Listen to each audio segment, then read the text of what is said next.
This is not a story about screaming matches or public drama. It's not about throwing clothes on the lawn or catching someone in the act. This is about quiet control, emotional manipulation. Gaslighting so deep it makes you question your own reality. But it's also about what happens when someone finally wakes up and decides that the best revenge is silence, strategy, and a perfectly timed goodbye.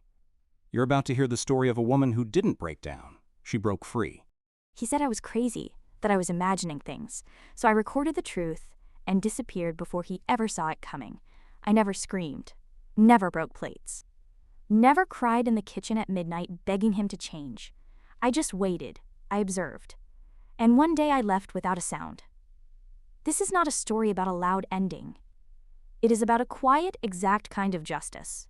My name is not important. I am 37 now. I met Andrew when I was 28.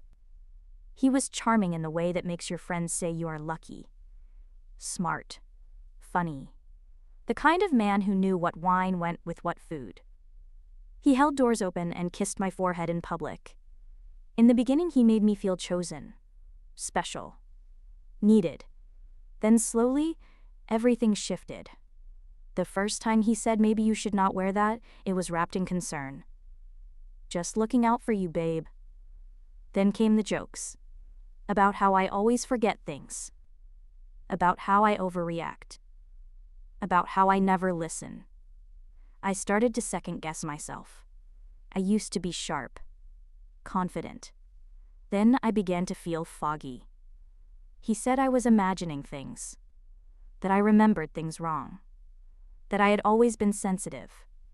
I started writing things down, just to be sure I was not crazy. He laughed when he found my notebook, said it was proof I needed help, that no normal person documents conversations with their husband. At first I stayed because I thought I loved him. Then I stayed because I could not imagine life without him. And then I stayed because I was too tired to fight. He convinced me to leave my job after the first year. Said the people I worked with were toxic, that we did not need the extra income, that I could do something more meaningful. I never went back. The money was his, the house was his, the credit cards were his. And I told myself that was okay, because marriage is partnership. But it never felt like a partnership.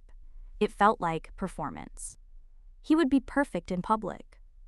At dinner parties, on social media, everyone loved him. He volunteered, donated, gave long speeches about equality and kindness. But at home, he chipped away at me, quietly, patiently, like erosion.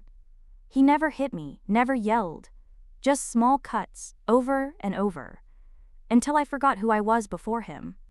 I stopped seeing friends. He said they drained me. I stopped calling my sister.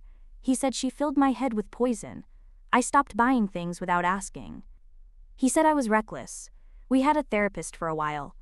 He charmed her too. She told me to stop overanalyzing, that maybe I needed to do more grounding work. That was when I stopped talking in sessions. What was the point? He always won. He always had the better story. And I always walked out feeling like I had failed again. I was not allowed to be angry, or loud, or even frustrated. He called that aggression. He said I was unstable. So I learned to be quiet, to nod, to say sorry, even when I did not know what I was apologizing for. It got worse. The more I shrank, the more he filled the space. I became careful, calculated. I stopped dreaming about the future.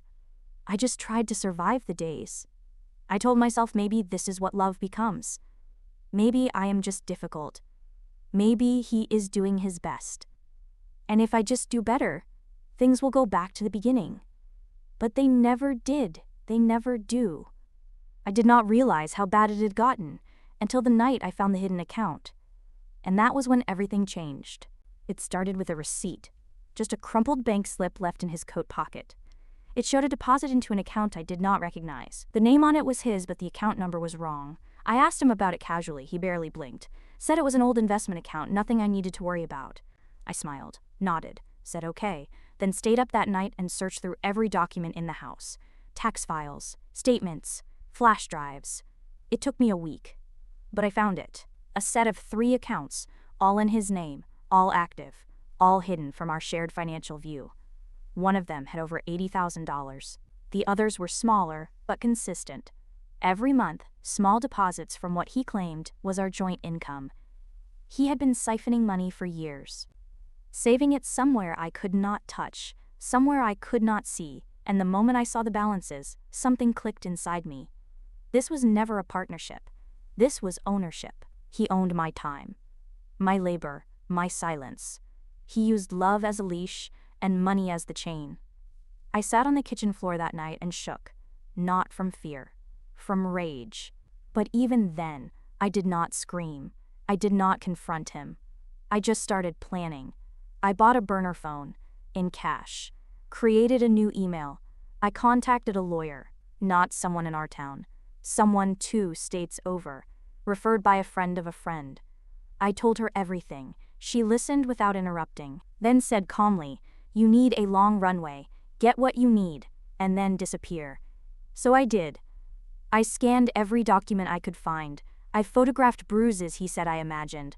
I recorded voice memos after every conversation, writing down the date and time, just in case.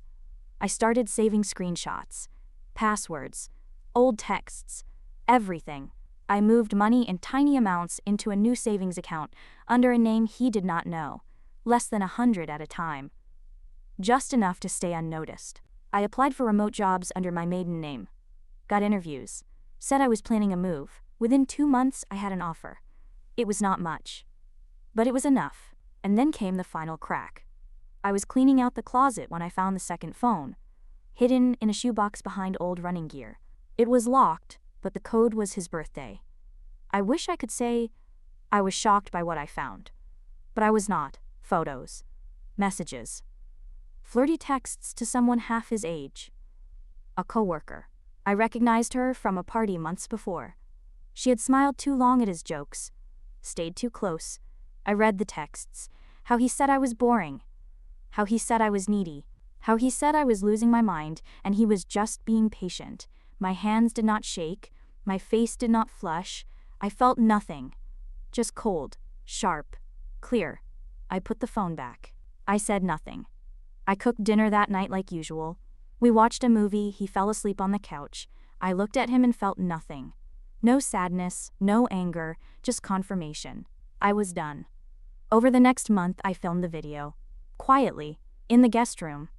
No crying, no theatrics, just facts. I laid it out like a case file. The gaslighting, the financial control, the cheating, the emotional abuse. I spoke calmly, slowly, like I was explaining something to a stranger. Because that is what he was now. I saved the file to his desktop, under a name I knew he would click. Final_taxes_review. And then I waited. I picked the date. A Thursday.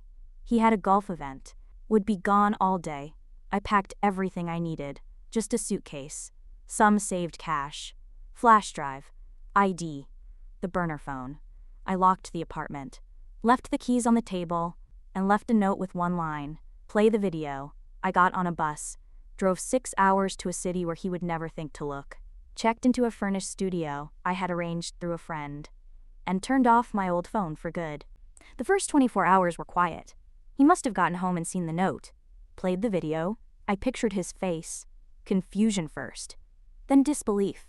Then rage. I knew every second of how it would hit. Because I built it to hit like that. The voice in the video was calm. Mine, but steadier than he had ever let me be in real life. I walked him through everything. The lies. The manipulation. The hidden money. I showed documents, screenshots, photos. I named names. I cited dates. It was not an emotional breakdown. It was a testimony. A mirror. And he could not look away. By the time he tried to call me, my old number was dead. The email bounced. The account was deleted. All the passwords had been changed. I checked the hidden account the next morning. Empty. Because I took it. Every dollar he stashed away. Every secret fund. Every backup plan he thought he could fall back on. I had already moved it into a secure account under my lawyer's name. Escrowed. Legally documented. Filed. frozen until the divorce would go through. He had nothing. I had everything. And then the second part of the plan launched.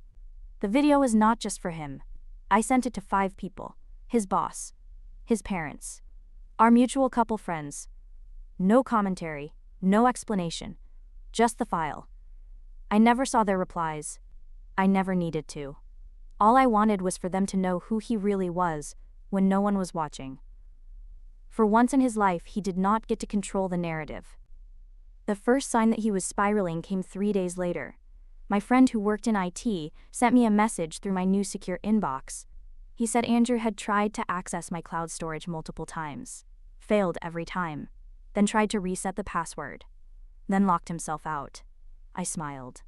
Then blocked the notification system. He would never get in. He started calling my sister. Left voicemails, said he was worried, that I was having an episode, that I needed help. My sister didn't answer. She knew everything. She was the first person I looped in months ago when I started planning. She was the one who found me the lawyer. He tried my mom. Same script. Different number. She forwarded the voicemail to me. I saved it, just in case. Then the tone changed. He emailed the lawyer. Angry, accusatory. Said I stole from him. Said I would regret it. The lawyer responded once. Professionally. She attached a list of financial records and the prenup clause he conveniently forgot about. The money was fair game. He had no legal ground. Just wounded pride. I could imagine him pacing around the apartment, talking to himself, rewriting the story in his head. It always worked before. But this time, no one was there to hear him. Then came the public damage.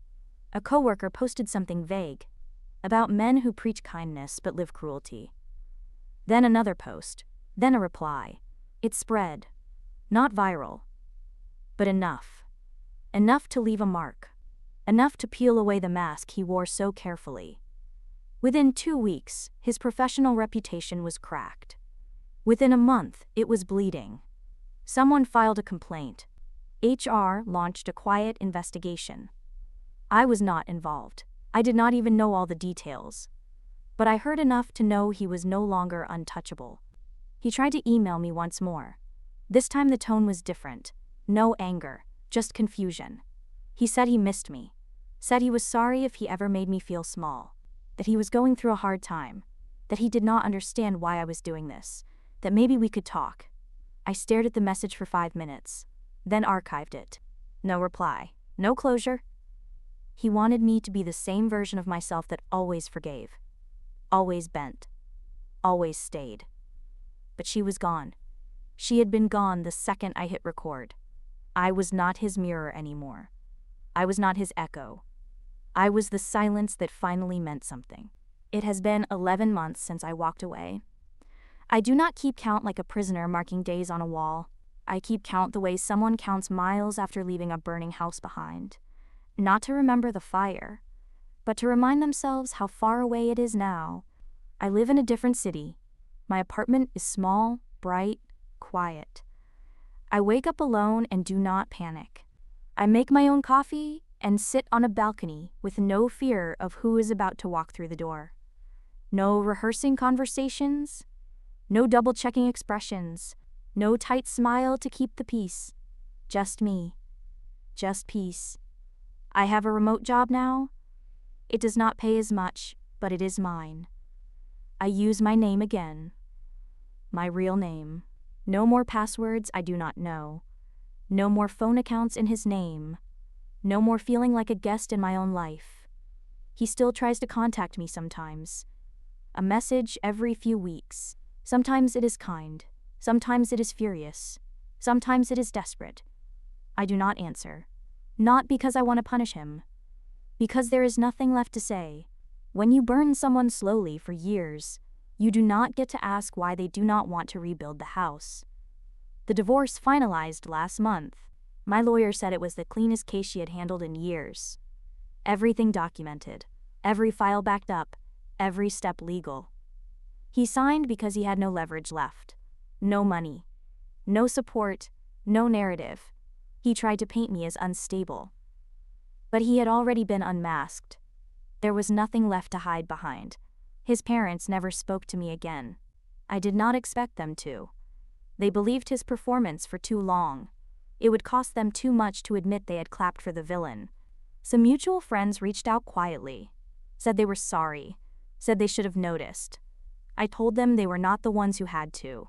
That noticing would not have changed anything unless I was ready. And I was not ready until I was. Healing is strange. It does not come in a rush, it comes in inches. In the way I breathe slower now. In how I do not flinch when someone knocks on my door. In how I sleep through the night without wondering if I will wake up to another version of the man who swore he loved me. I do not hate him. That is the part that surprises people. I do not dream of revenge. I do not replay the worst days. I do not whisper curses into my pillow. Because he already lives with the truth, and I do not. That is enough. I do not carry him with me. I left him where he belongs, in the memory of a woman I do not recognize anymore. A woman who said sorry just for existing, who asked for permission to breathe, who called manipulation love because she forgot what love was supposed to feel like. I made a choice, a cold one, a smart one, a necessary one, and I stand by it, not because it felt good, but because it saved my life. Some people say I went too far, that I should have tried to fix things, that marriage is about forgiveness. Those people have never been gaslit into believing their own mind is broken. They have never sat in silence trying to remember which version of reality is real. They have never looked in a mirror and seen someone who flinches at kindness because they forgot how to trust it. I did not destroy him. I just stopped protecting the illusion he built. And when the mask fell, it shattered on its own. I did not burn the house. I walked out and took the matches with me. Now I live in something smaller, but it is mine. It is quiet. It is warm. And no one else has the key. Would you have done the same? Or did I go too far? Thank you for staying with us until the end. Sometimes the most powerful thing you can do is leave, not with a scream, but with a plan. This wasn't about revenge. It was about reclaiming a life that had been stolen, piece by piece. If this story moved you, leave a like, subscribe to the channel, and tell us in the comments, what would you have done in her place? We read every word. See you in the next one.